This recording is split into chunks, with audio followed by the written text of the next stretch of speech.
چوتھی زندگی شروع ہو گئی، عالم برزخ۔ وہ زندگی ہے، موت نہیں ہے، اس کو تو سب مانتے ہیں۔ عذاب قبر ہم مانتے ہیں، قرآن سے ثابت ہے۔ بعض لوگ یہ سمجھتے ہیں کہ سب قرآن میں ذکر نہیں ہے، غلط بات ہے، لیکن میرے پاس زیادہ وقت نہیں ہے۔ برزخ کے اندر زندگی کی ایک کیفیت ہے، اس کے اندر جیسے کہ ہمارے یہاں بڑی ویسے چھڑ گئی ہے۔ حضور کی زندگی کیسی ہے؟ آیا ایسی ہے جیسے دنیا میں تھی یا اس سے کچھ مختلف ہے؟ تو میں کہا کرتا ہوں دنیا کی زندگی تو اتنی اچھی زندگی نہیں ہے، حضور کی جو زندگی ہے عالم برزخ میں، اس کا تو ہم تصور بھی نہیں کر سکتے۔ اس عالم برزخ میں کہا گیا شہداء کو وَلَا تَقُولُوا لِمَن يُقْتَلُ فِي سَبِيلِ اللَّهِ أَمْوَاتٌ بَلْ أَحْيَاءٌ وَلَٰكِن لَا تَشْعُرُونَ۔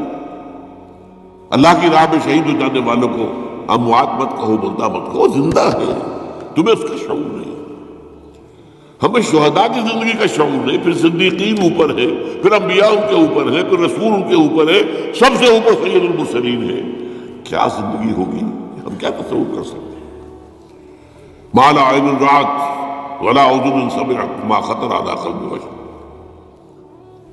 بہرحال پھر یہ چوتھی زندگی آ گئی، پھر آئے گا، پھر سور پھونکا جائے گا، اور پھر فَإِذَا هُمْ قِيَامٌ يَنظُرُونَ، تو سب زندہ ہو کر دوبارہ کھڑے ہو جائیں گے۔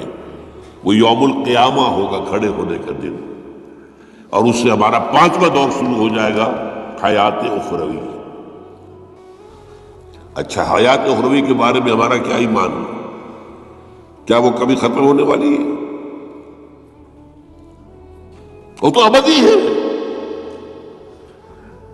فَإِنَّهَا لَجَنَّةٌ أَبَدًا أَوْ لَنَارٌ أَبَدًا، یہ پوری زندگی ہے۔ تو زندگی کتنی بڑی ہو گئی۔ تو اسے پیمانہ امروز فردا سے ناب جامنا پہم جواں، ہر دم جواں ہے زندگی۔ البتہ ایک کام کیا کیا ہے اللہ نے، یہ جو دو موتوں کے درمیان زندگی آئی ہے،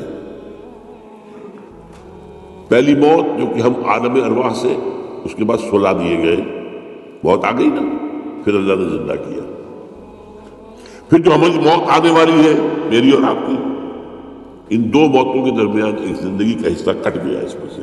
یہ لمبا پروسیس، وہاں سے وہاں تک، مبدأ و معاد، انا للہ و انا الیہ راجعون، اس میں یہ چھوٹا سا ہماری زندگی میں سے حصہ کاٹ کر اس سے ایک امتحانی وقفہ بنا۔ خلق الموت والحیات لیبلوکم ایکم احسن عملا، اس نے زندگی اور موت کی تخلیق کی ہے تاکہ تمہیں آزمائے کہ کون ہے تم میں سے اچھے عمل کرنے والا۔ یہ امتحانی، اس کو بھی اقبال نے خوب کہا ہے، ملزم ہستی سے تو براہ مانند حباب، اس زیاں خانے میں تیرا امتحان ہے زندگی۔ اب امتحان 3 گھنٹے کا بھی ہوتا ہے تو وہ 30 سال کا بھی ہو سکتا ہے۔ یہ تو ایک کوانٹیٹیٹیو ایلیمنٹ ہو، امتحان ہے، ٹیسٹنگ از ٹیسٹنگ۔ یہ حیات دنیاوی امتحان ہے، ملزم ہستی سے تو براہ مانند حباب، اس زیاں خانے میں تیرا امتحان ہے زندگی۔ اس کے بعد جب ہمیں دوبارہ اٹھا لیا جائے گا، حساب کتاب ہوگا، اعمال کا جزا و سزا کے فیصلے ہوں گے، اور پھر یہ جنت اور یہ دوزخ، وَإِنَّهَا لَجَنَّةٌ أَبَدًا أَوْ لَنَارٌ أَبَدًا۔ یہ حیات ایک ایمان باللہ اور ایمان بالآخرہ، ایمان بالآخرت کے ضمن میں پورے حیات انسانی کا ایک تصور جو ہے سامنے لانا ضروری ہے۔ اب آئیے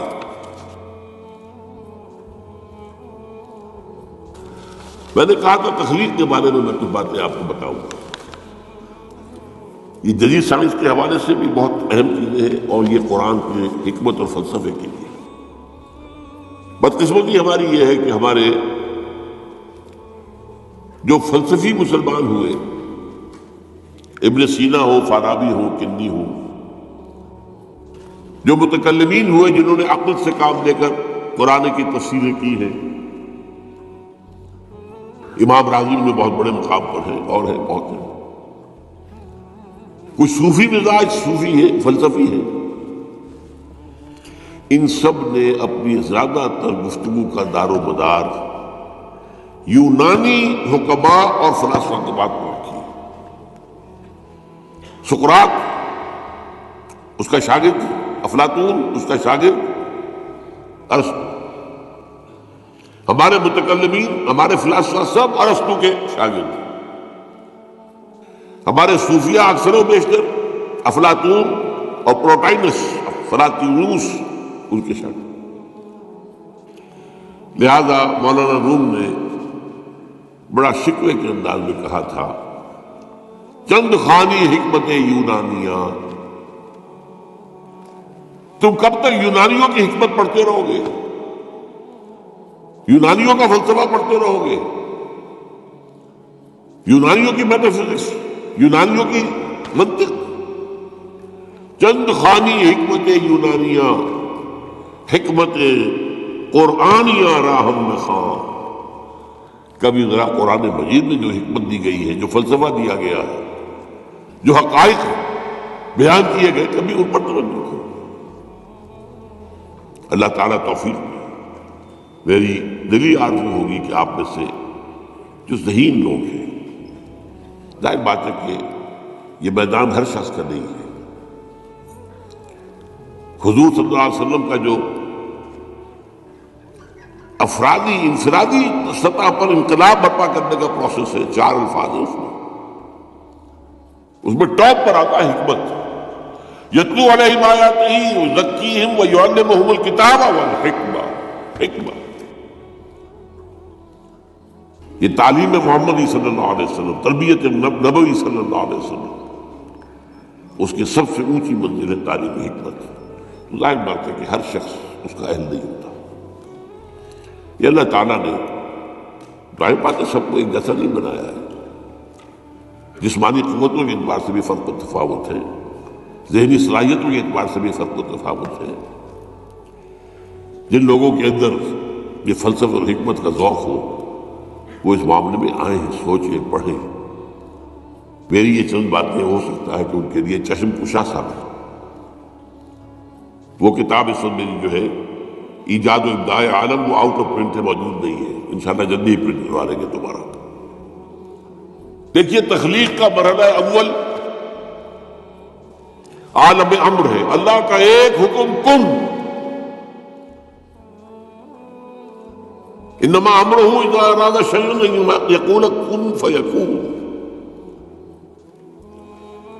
اس کن سے ایک نور پیدا ہوا ہے، ویری سٹل، لطیف، حرارت کوئی نہیں، خلق نہیں۔ یہ نور اللہ، یہ پہلی شے ہے جو پیدا ہوئی ہے۔ حکم ایک کن، یہ عالم امر ہے۔ اس نور سے پیدا کیے گئی تمام ارواح انسانیہ، تمام ملائکہ۔ ملائکہ کے بارے میں حدیث موجود ہے، قرآن مجید میں ذکر نہیں ہے، حدیث میں ہے۔ حضرت عائشہ رضی اللہ تعالی عنہ سے مسلم شریف کی روایت ہے کہ ان اللہ خلق الملائکہ من نور۔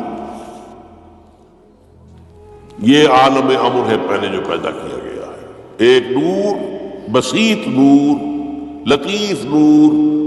اس نور سے ارواح انسانیہ، انہی میں ایک روح محمدی بھی تھی نا، جس کو نور محمدی بھی کہا جا سکتا ہے۔ یہ لفظ جو ہمارے یہاں کہا جاتا ہے نور محمدی، نور اس لیے کہ روح نورانی ہے،